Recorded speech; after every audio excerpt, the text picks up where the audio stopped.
go to our next speaker to understand what she has to say about. And ABHA Majumdar is a very learned and popular speaker, clinician, ART specialist, has held many posts in various organizations, and I think everybody in India knows her very well. But as a formality, I would like to introduce ABHA Majumdar as Director and Head of the Center of IVF and Human Reproduction in Sir Gangaram Hospital, which is one of the best hospitals considered in India so far as the genetics, IVF, etc. is concerned, and New Delhi. She has been attached with the hospital since 1987, and with her team, she has pioneered IVF in Gangaram Hospital, and to her credit is first IVF baby and first frozen oocyte baby of North India, one in 1991 and another in 2009. So over to you, ABHA, to present your case, and we'll have a fruitful discussion at the end. Also, I would request all the viewers to keep on asking questions in the comment section, so that once Dr. ABHA finishes her presentation, we'll take the questions. You can ask your question to a particular speaker, or you can ask a general question and any of the speaker can answer. So over to you, ABHA. Thank you very much. I thank Bharat Serum for giving me this opportunity to listen to Dr. Ziegler and then have my opinion on it. I'm not going to be your opponent, I tell you right away, because I do agree partially in what you said, but then there are some views which we need to take on the other side of the coin. And Dr. Bhavishi, thank you very much for the kind introduction. It's lovely having all the viewers here. Good evening to all of you. And I would start now at 1930. So what am I going to speak on? More is better. We've just heard this, and I believe completely in it. But how much more?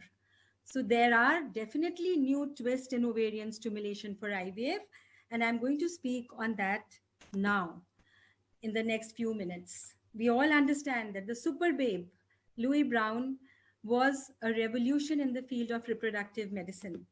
She was the result of a single oocyte, single embryo, and a single baby. However, IVF started to develop fast with the aim of maximizing pregnancy rates per cycle, and we started on controlled ovarian hyperstimulation. The word which was coined then was COH. And how did we do that? Well, we thought the higher the number of oocytes, we would have more embryos, and we would have a lot of pregnancies. So for that, we started using unphysiologically high doses of gonadotropins, time-consuming agonist long protocols, which led to higher cost, a lot of patient discomfort, higher risk of ovarian hyperstimulation syndrome, and even a higher percentage of multiple gestation. Having said that, this magic wheel had to slow down. We had to do something to reduce all these complications of multiple births, ovarian hyperstimulation syndrome, cost, and a lot of injections which a woman had to take for 3 weeks almost. So we had to resort to a better controlled ovarian stimulation. And for that, suddenly proponents came in that, oh, it is very good to do natural cycle IVF or mild stimulation IVF. And what did we do in natural cycle? No stimulation, maybe a HCG trigger, no injections, very little monitoring, no anesthesia, and no luteal support. Whereas in mild stimulation, inexpensive oral clomiphene citrate followed by low-dose gonadotropin, HCG trigger, yes. Fewer injections, fewer days of monitoring, less exposure to medication to the developing egg and endometrium. But then the basic technique of oocyte retrieval, insemination, embryo culture, embryo transfer were very similar to those used for conventional IVF. And apart from that, very good lab performance was required to even enable a 10 to 15% pregnancy rates. And we are not talking about take-home baby rates here, just pregnancy rates. So let us look at what the data has to say. This is Shesh Kamal Sunkara again, the biggest analysis of 2 decades of nationwide data of UK, which looked into HIFA from 1991 to 2011. It was 591,000 fresh cycles, and out of which about 584,000 stimulated cycles were there, and 600 unstimulated IVF cycles were there. What did we see? There was no chance of oocyte retrieval in almost 45% of unstimulated cycles. So they were not doing well, those who proposed to do mild stimulation, and it was calculated to achieve a live birth. 3.5 times more unstimulated IVF cycles were required compared to stimulated IVF. The time to pregnancy was much, much, much shorter than stimulated IVF cycle. So this was what happened, and therefore the mild stimulation had to move out. And then what came in? The definition of success in IVF started shifting from pregnancy rate per cycle towards achieving live birth rate per started course of treatment. And for that, we had to change the controlled ovarian stimulation. We still wanted to get adequate oocytes, but we wanted less pain, less stress, lesser cost, less complications, and obtain a good number of embryos for implantation. And how did we get that? Careful, individualized, controlled ovarian stimulation. So further progression of technology aimed at minimizing complication rate, yet maintaining optimal live birth rate. So let us see, Louis Brown was born in 1978 without any fertility drug. It started, the whole ball started rolling. Then when gonadotropins were used for IVF, then came in the long agonist protocol, which increased the cost, complications, but reduced the convenience and the cancellation rates dramatically. Came in the antagonist protocol, which was patient friendly, less injections, and the complications started reducing when suddenly the mild stimulation jumped in. And it became very patient friendly, but the success was fairly low, and it could only be obtained by very good laboratory conditions. And then came in this era where we had the antagonist protocol with agonist trigger, which almost wiped away the whole OHSS, and we had a OHSS or ovarian hyperstimulation syndrome free clinic. But then when we tried to do this, we wanted to freeze all embryos so that no OHSS late or early would happen in those cycles. But then we had to change things, and sorry.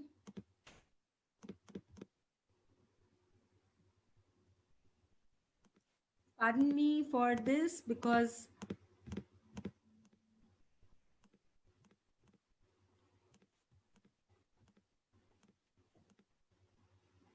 we had to modify IVF to combine safety and efficacy. So individualized ovarian stimulation came in. Having said that, I totally agree that OHSS free clinic has been the most brilliant idea ever since IVF started, and we started doing controlled ovarian stimulation or hyperstimulation, and all the three steps were antagonist protocol, agonist trigger, and cryopreserved embryos. But then, does this mean that now we can have as many oocytes and all is safe because we'll be able to give a good cumulative live birth rate to the patient? With OHSS free clinic and aneuploidy not being a concern, as Dr. Ziegler has just told us, with the numbers, there is no increase in aneuploidy or abnormal embryos or less metaphase 2 oocytes. More the better. Is it really the best choice? I'm just questioning this. And to answer this, if more the better, then freeze all becomes the rule, which gives us the highest clinical live birth rate, a cumulative live birth rate. So this is a freeze all cycle, 3 retrospective cohort studies, which are really huge studies. And they had started using this word as cumulative live birth rate because when they had too many embryos, then they tried to complete the family in one go, in one stimulation, have so many euploid embryos, blastocysts, so that after one child, after 2 years or 1 year, they could have a second child. Now, this cumulative live birth rate was positively correlated with the number of oocytes retrieved and improved as the number of oocytes increased up to 25 in 20,687 women undergoing their first IVF cycle using a freeze-all strategy. This is from Zhu et al. 2018. Then the cumulative live birth rate was 55% of one complete freeze-all cycle in 1,500 patients for 18 months following oocyte retrieval. However, this study found that the number of retrieved oocytes was not directly predictive of cumulative live birth. Then there was another study on donors where they said that cumulative live birth rate increased progressively as the number of oocytes retrieved increased, reaching 97.3% with the retrieval of 43 oocytes in donor cycles. Now, this is Cobo et al. In 2015. So having looked at this, let us look how justified is this. There are two sides of a coin. One is that we don't want OHSS, or we want very little OHSS, maybe mild or moderate, not more than that. We want more high quality embryos, and we want a high cumulative live birth rate. But then on the other side, there are problems, medical as well as surgical, with high stimulation and its complications. Then only frozen embryo transfer is possible in such cycles where we've done a high stimulation. And there is a galaxy of many unused embryos which we have to deal with later on. Having said that, more is better means low ovarian reserve and older women will have only a definite number of oocytes at all stimulation doses, because their ovaries has just this much as the picture shows. So whether we give a dual protocol, we use a luteal stimulation, whatever we do, we need good number of oocytes. So low reserve is not a problem. Then comes the normal reserve. Again, normal reserve on a conventional stimulation dose will make 10 to 15 oocytes on an average, which is also very good. Our aim is to get so many oocytes. The problem is with this group, the high responder, the young woman, the PCOS, who is our concern when we say more the better, or should we aim at some figure which looks adequate the better? I'm only going to justify this in the rest of my talk. And as we go to more and more reserve of the ovary and the response becomes better and better, that is where our concern increases when we say more is better.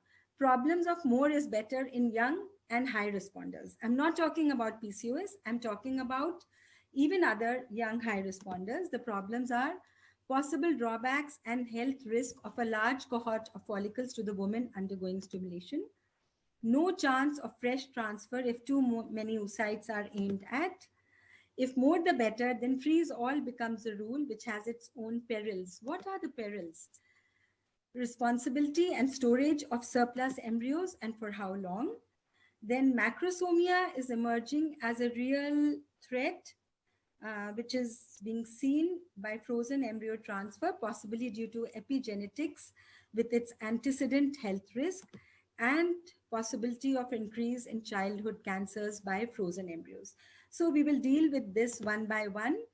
And the possible drawbacks of a large cohort of follicles are: patients are often in considerable pain and discomfort following the retrieval of a large cohort of follicles, extremely high E2 levels, and as Professor Ziegler said, that if we don't give HCG, we have no risk of OHSS, but high E2 levels are still associated with a slight increase in the rare incidence of thromboembolic events.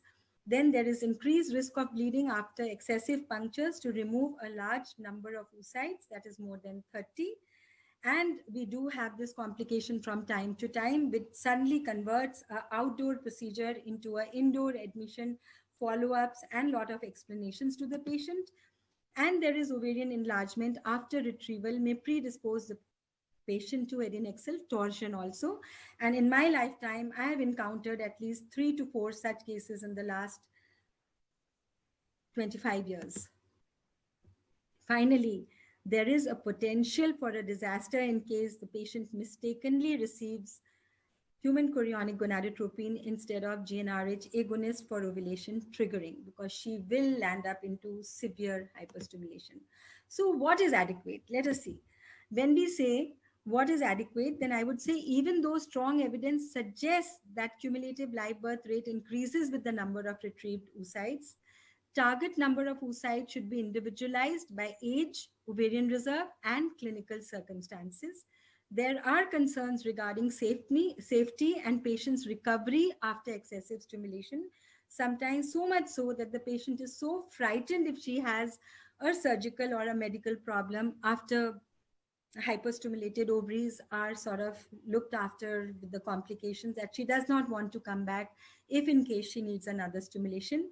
The best estimate is retrieval of 15 to 20 oocytes in freeze-all cycles, representing good balance between safety and efficacy.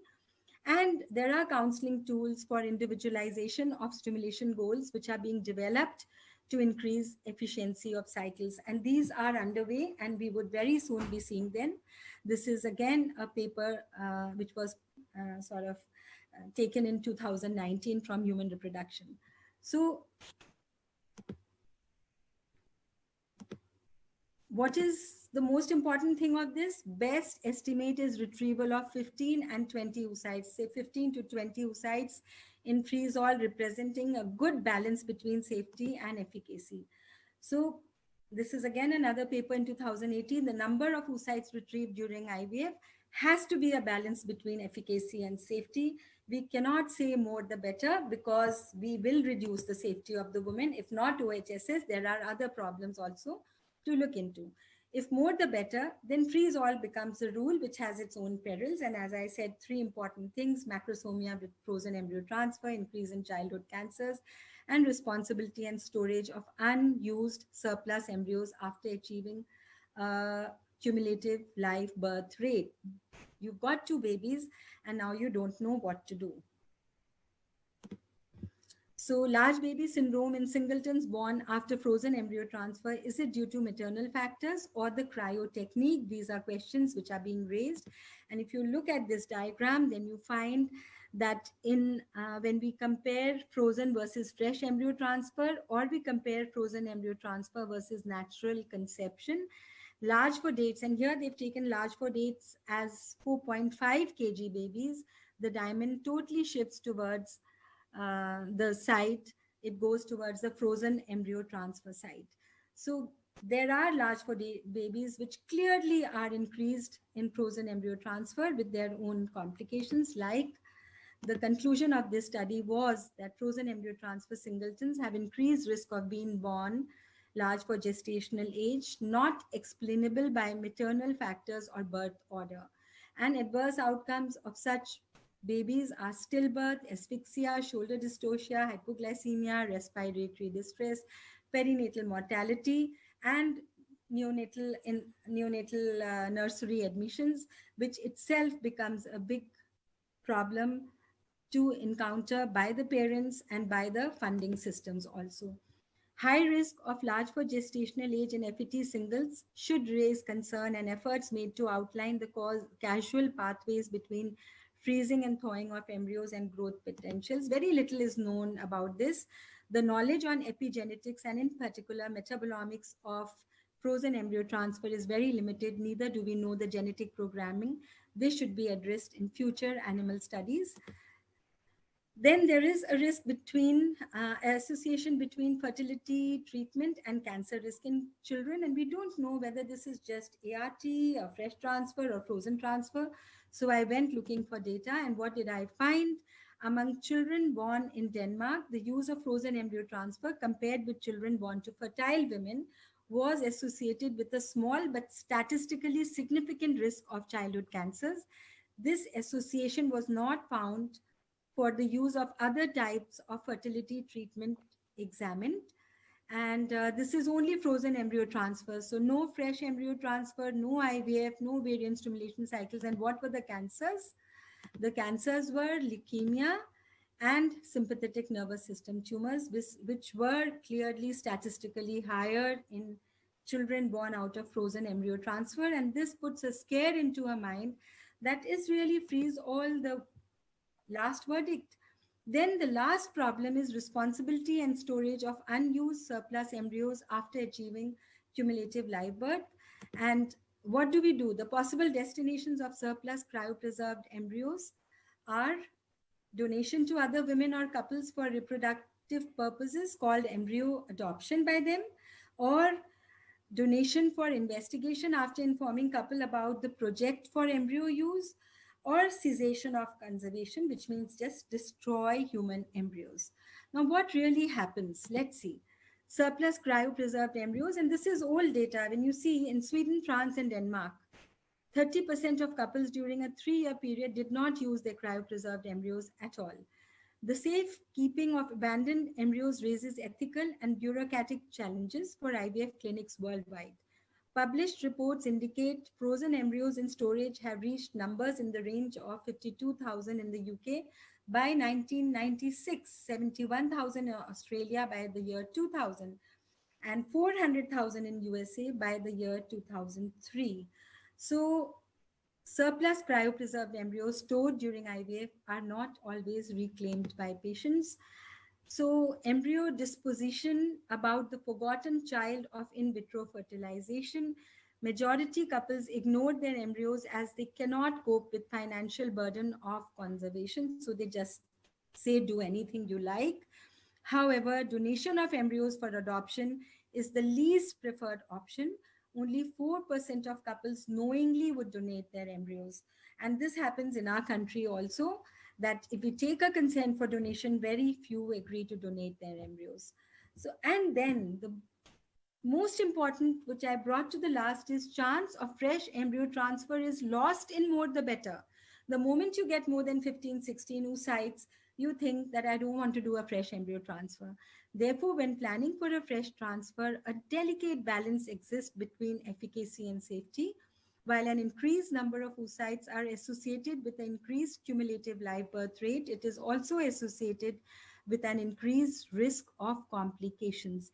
In fresh cycles, live birth rate reaches a plateau or even declines once more than 15 to 20 oocytes are retrieved.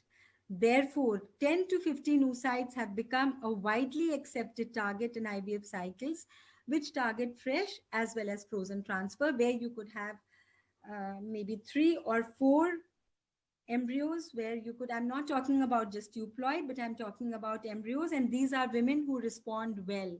Maybe the younger patient, maybe the high reserve patient, maybe the PCOS patient, where you would always get so many embryos, and where you could do a fresh embryo transfer as well as have frozen embryos to be transferred later on and have a reasonably good cumulative live birth rate. Therefore, 10 to 15 oocytes have become the accepted norm to keep a balance between efficacy and safety with careful individualization. So more the better appears the best option for women with low and normal ovarian reserve. Do whatever you want, a dual stimulation, a high stimulation. But for young, good reserve, high responders, including donors, we have to be very, very kind to donors also. Therefore, their efficacy and safety with careful individualization is very important and is of utmost importance today.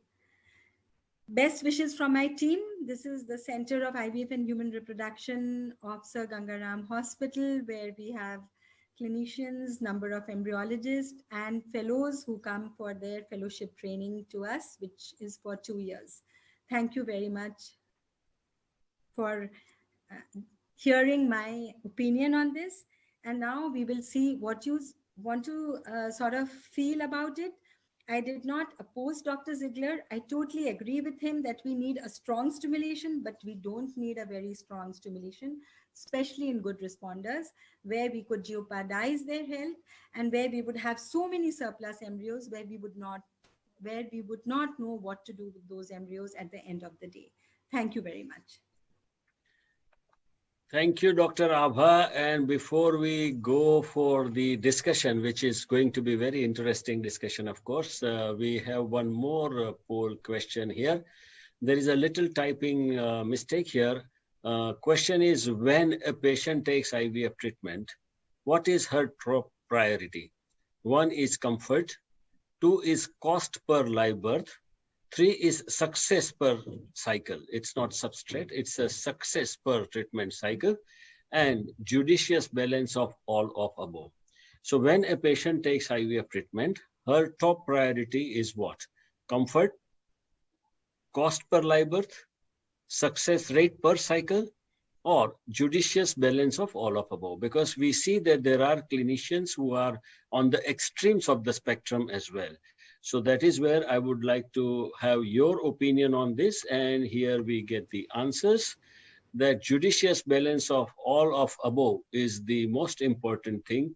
Cost per live birth is, of course, a sensitive thing. Comfort and success rate per cycle is not that important, but judicious balance is the most important thing. So now we go for the discussion, and before we conclude our session, we are going to have the same poll question once again, which we had at the beginning of the poll, and we will try to understand and see that is there any difference in the thinking of the audience after listening to the various presentations. So moving forward, I would now not go for the question and will ask the question directly to the speakers. The first question to Dr. Ziegler is from Dr. Nandish from India. You said that LH is important. So his question is LH to be added in all the controlled ovarian stimulation, even if the patient is young? That is a question. Even if the patient is young, would you recommend LH in all patients? This is a very good question. Actually, we know the extremes. There are people who can do very well in the long protocol with FSH only, and there are people who have hypoamenorrhea who cannot do without LH. The question is, what about the people in between? You can measure LH. If people have low LH, then you have to add LH effects in the form of ACG containing HMG. And there are several groups of patients. Even the high responders will do better. Actually, what we do in France, in our group, we mix FSH and HMG in all the patients. Okay, that's a wonderful answer. The next question to you, Dr. ABHA, is from Dr. Lakshmi from Mumbai, India, that embryo donation, embryos formed by the patients, embryo donation, is it legal in India? Because it's not legal as per the ICMR guidelines. You cannot donate the embryos of a patient to anybody else.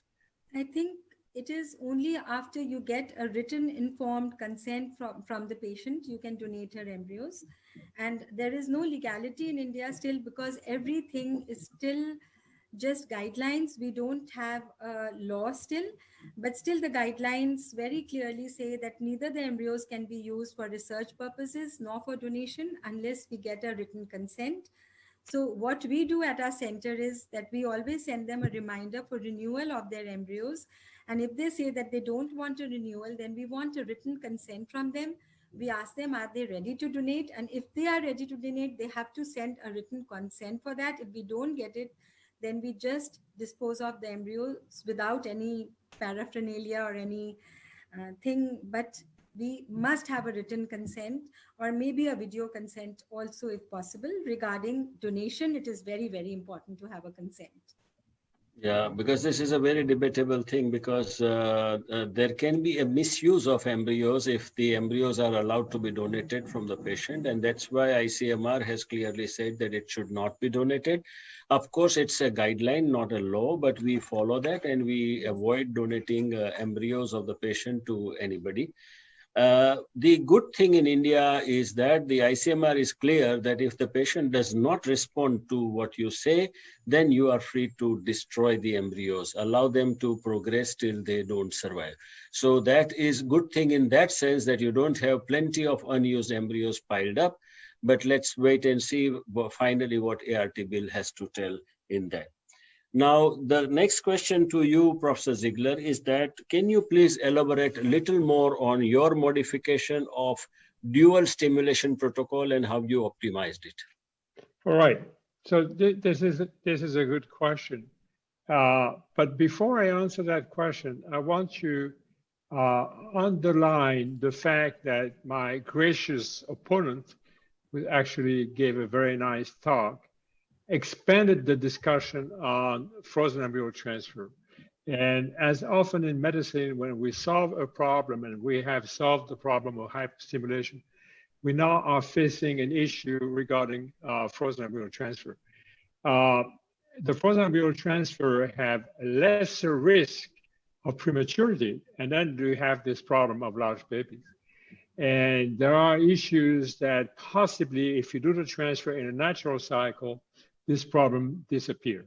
So we are always moving one step at a time. We have actually ovarian stimulation protocols that tend to be, I would say, freer than it was before because the risk of hyperstimulation is less. And however, we have to be cautious, and I agree with my bright and gracious opponent, notably to the fact that if you have excessive retrievals, the retrieval itself can be dangerous. You can have hemorrhage. So you have to use common sense. I was asked to participate in a debate, so I pushed a little bit to the extreme, which was my role in this discussion. And this is the way we actually address issues in medicine. So what we do is we have a more liberal approach than we had before, but we are not totally as crazy as you might think. Oh, wonderful. But this is in continuation of what you answered, Professor Ziegler, that how is the risk, real risk of, the little higher percentage of higher birth weight and the little higher risk of specific cancers against the advantage of, you said, the same study said lower chance of prematurity and other advantages as well. So, of course, that's something which makes us alert or gives us an alarm call. But how serious is that alarm call? Should we stop doing, or how do you evaluate it? I think it is an issue that is not resolved yet. We are actually currently undertaking a study comparing natural cycle versus estradiol and progesterone cycle and looking at the obstetrical outcome. The problem with the natural cycle is that it happens when it happens, and therefore it may happen at the wrong time, like on the weekend or whatever. And what we're doing is we have a synchronized natural cycle. We actually use estradiol to actually synchronize the onset of the cycle so that we can try to get, our cake and eat it too.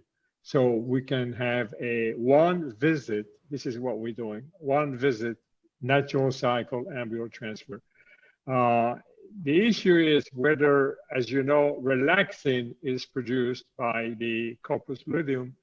And if you do an estradiol and progesterone cycle, there is no relaxin. This is, again, something we have neglected. We have done estradiol and progesterone cycles for years without paying attention to the outcome. And I also like to emphasize the fact that nowadays IVF has to be extremely careful about dual pregnancy. So actually, the problem with the fresh transfer is that you are often tempted to transfer two embryos. The cost for society, of course, the patient doesn't pay herself, but the cost for society of dual of twins is horrendous. So we have to have a perspective that takes the risk of multiple pregnancy as well. And actually, there are studies conducted in the US indicating that doing PGTA and transferring one embryo, if you take all the costs together, the cost of PGTA and the cost of twins, you transfer just one embryo. You come out in favor of the PGTA for all by excluding the risk of multiple pregnancy. In the US, as you probably know, the success rates are high, and there are clinics that have twin pregnancy rate in the range of 30 to 40%, which is totally unacceptable. Okay, I think the answer is clear, but this question is to both of you speakers, because the question is from Dr. Falguni from India. If you do an agonist trigger, would you do fresh transfer, or it is compulsory frozen ET? Professor Ziegler? Ladies first. Okay. Okay. It depends on what type of embryos we've made, how many oocytes we've recovered, And I would only do a fresh transfer is if I'm compelled to do it.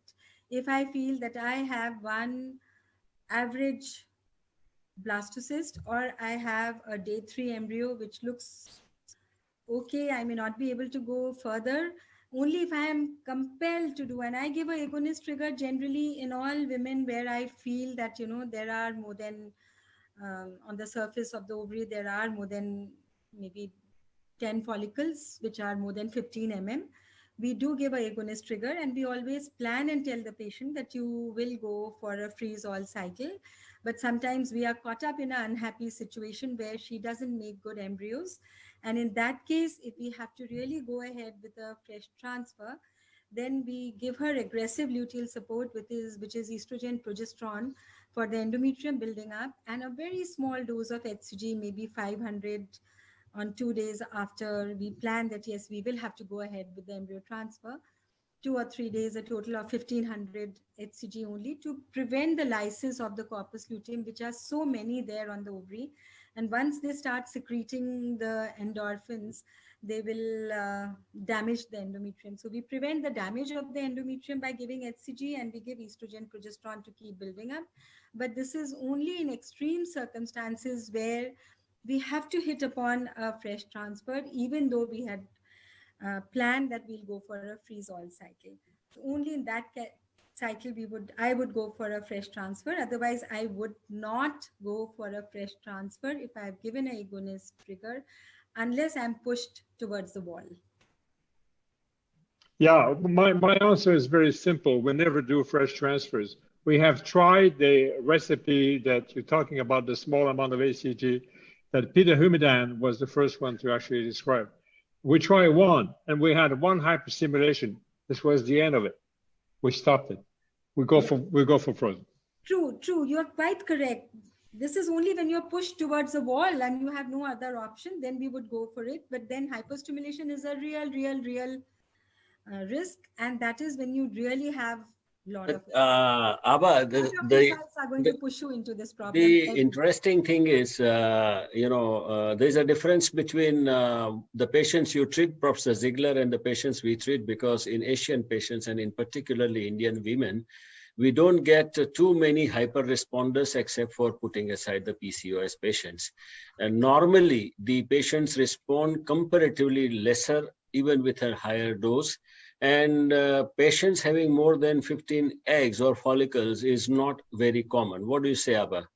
I do not really fully agree, but I partly agree with you. Our sort of low reserve starts from 35 age. We have comparatively less response, and this could be genetic. It could be environmental also for Indian women. But then today, like my OCR had 25 oocytes. I never planned that she would have so many.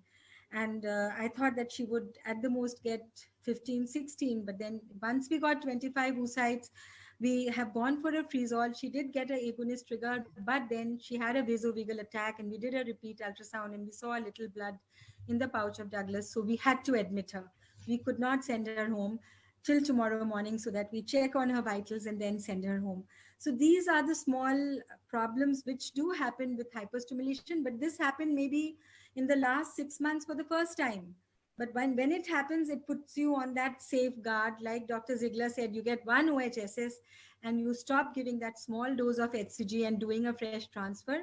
We do the same. We don't want to give a HCG. I never do a fresh transfer if I've given a decapeptyl, unless I'm totally pushed towards the wall. And there's one embryo which my embryologist says that is not worth preserving. What do you want me to do?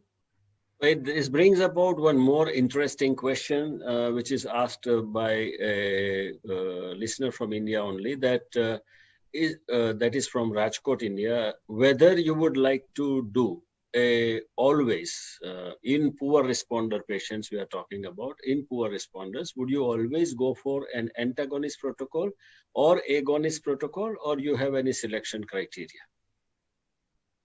Dr. Ziegler? Yeah, we go for antagonist protocol first. Yeah.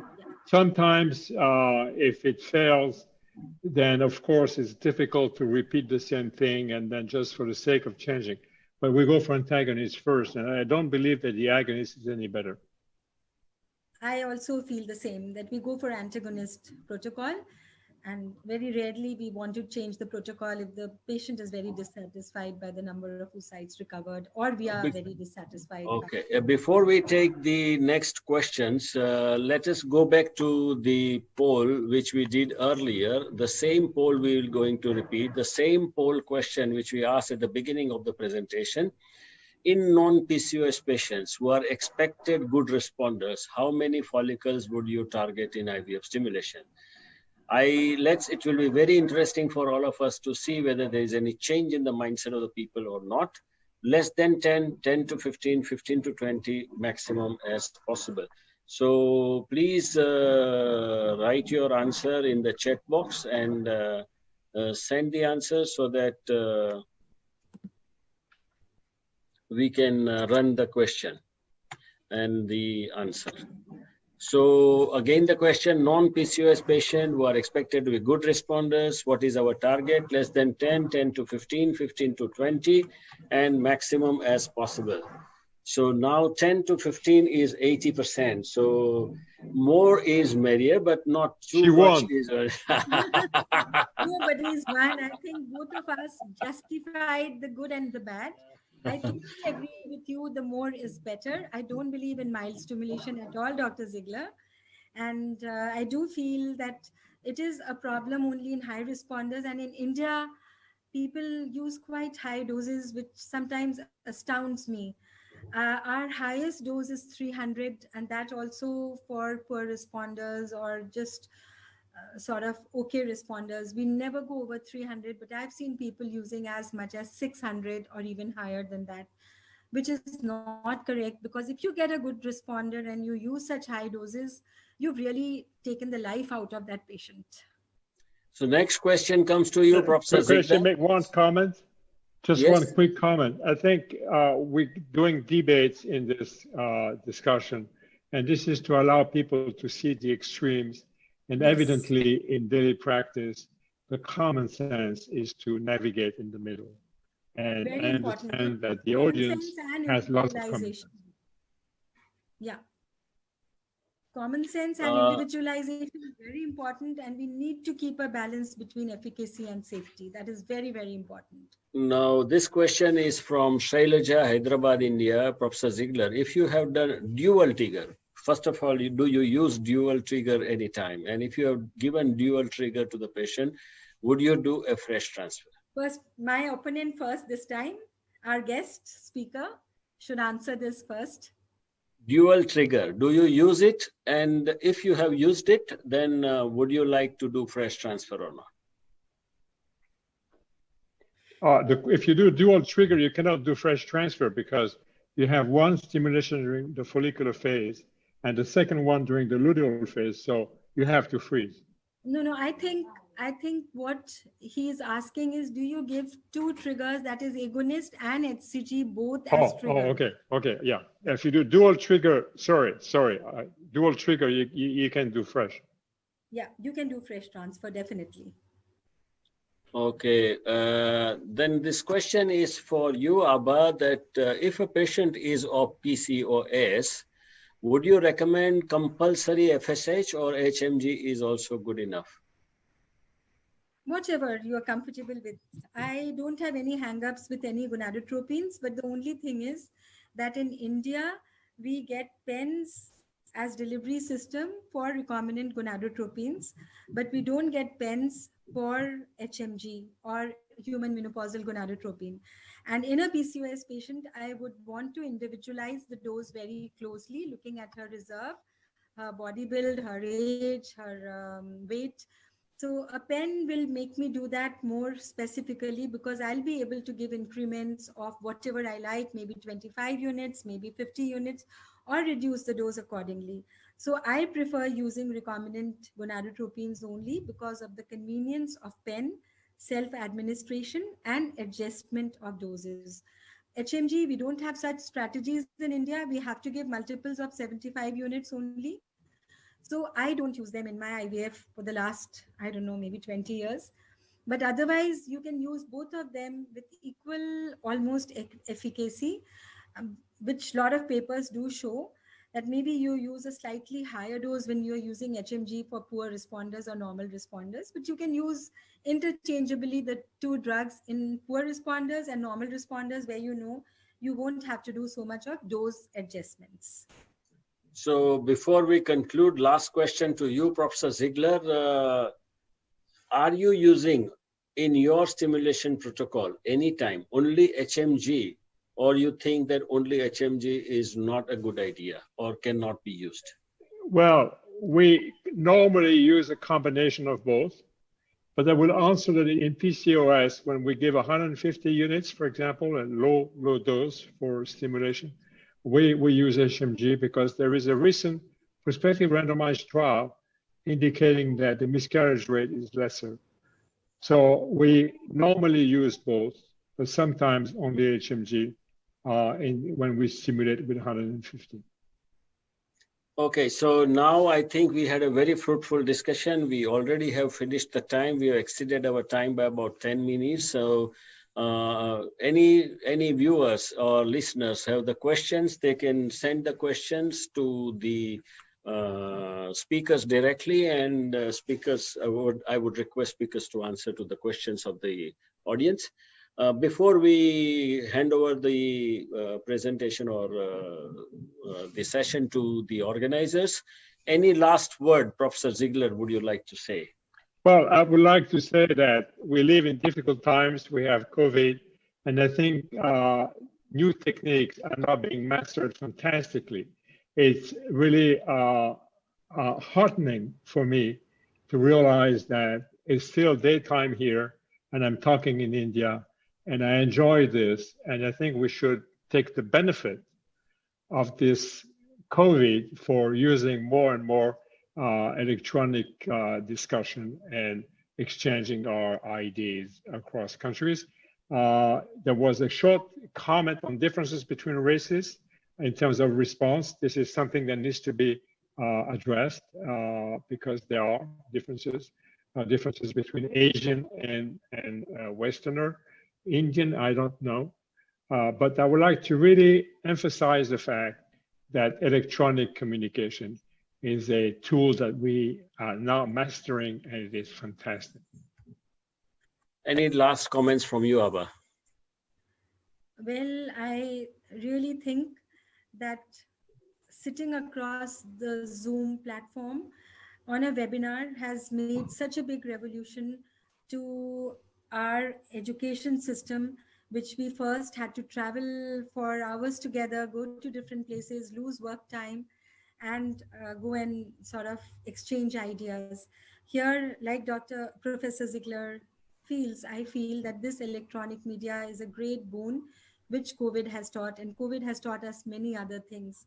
I mean, we can sit in a nice top and pajamas, or we can take a hot cup of tea in between, or within the day we get very tired, we can take short naps also now. We don't have to be in the hospital right from the morning to evening, and we can still justify seeing our patients, giving them advice. These are difficult times. We have to stay put with our own health so that we would be able to do something later on which is fruitful for our patients. Thank you very much, Bharat Serum, for giving me this chance to speak to Professor Ziegler, listen to his views. Nice talking to you too. I agree, I'm your opponent, but I'm not your opponent, because I agree 50% with all your views. And not only 50, maybe I agree 70% with your views. It's okay. Professor Ziegler, you are really lucky. A lady agrees 70% with you is something which is unheard of. This is the first time in my life. First time in my life.